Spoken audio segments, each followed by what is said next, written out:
ராமேஸ்வரம் இடையே படகு சேவை ஜூன் முதல் மேலும் 4 லட்சம் பேருக்கு அஸ்வசம ஜனாதிபதி அனுரகுமார் நேற்று மன்னாரில் அறிவிப்பு என்பது இன்றைய தினம் தமிழன் பத்திரிகையில் தொடர்பான செய்தியாக இருக்கிறது. இன்றைய தினம் தினக்குரல் பத்திரிகையிலும் மன்னார் ராமேஸ்வரம் கப்பல் சேவை மிக விரைவில் என்பதாக அந்த செய்திக்கு தலைப்பிடப்பட்டிருப்பதை நாங்கள் காணக்கூடியதாக இருக்கிறது. தொடர்பாக நாங்கள் பார்க்கலாம். எனவே மன்னார் மற்றும் ராமேஸ்வரம் இடையே படகு சேவைகளை மீண்டும் ஆரம்பிப்பதற்கு விரைவாக நடவடிக்கை எடுக்கப்படும் என்று ஜனாதிபதி அனுரகுமார் திசாநாயக்க நேற்று தெரிவித்தார். மன்னார் பசார் பகுதியில் இடம்பெற்ற தேசிய மக்கள் சக்தியின் உள்ளாட்சி மன்ற தேர்தல் பிரசார கூட்டத்தில் கலந்து கொண்டு உரையாற்றும் போதே ஜனாதிபதி இந்த விடயங்களை குறிப்பிட்டிருப்பதாக அந்த செய்திகள் தொடர்வதை நாங்கள் காணக்கூடியதாக இருக்கிறது. எனவே ஜனாதிபதி அவர்கள் மேலும் பல விடயங்களை சுட்டிக்காட்டி இவ்வாறு கருத்துக்களை தெரிவித்திருந்தார். அங்கு மேலும் உரையாற்றிய ஜனாதிபதி இந்திய அரசாங்கத்தின் உதவியோடு மன்னாரிலிருந்து தமிழ்நாடு ராமேஸ்வரத்துக்கான பயணிகள் படகு சேவையை மீள ஆரம்பிக்க நடவடிக்கை எடுக்கப்பட உள்ளது.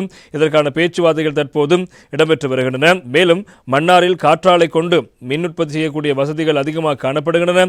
ஆனால் கடந்த காலங்களில் சூழல் பாதுகாப்பை கருத்தில் கொள்ளாமல் இத்திட்டங்கள் முன்னெடுக்கப்பட்டு வந்த நிலையில் குறித்த திட்டங்கள் அனைத்தும் தற்காலிகமாக நிறுத்தப்பட்டுள்ளன.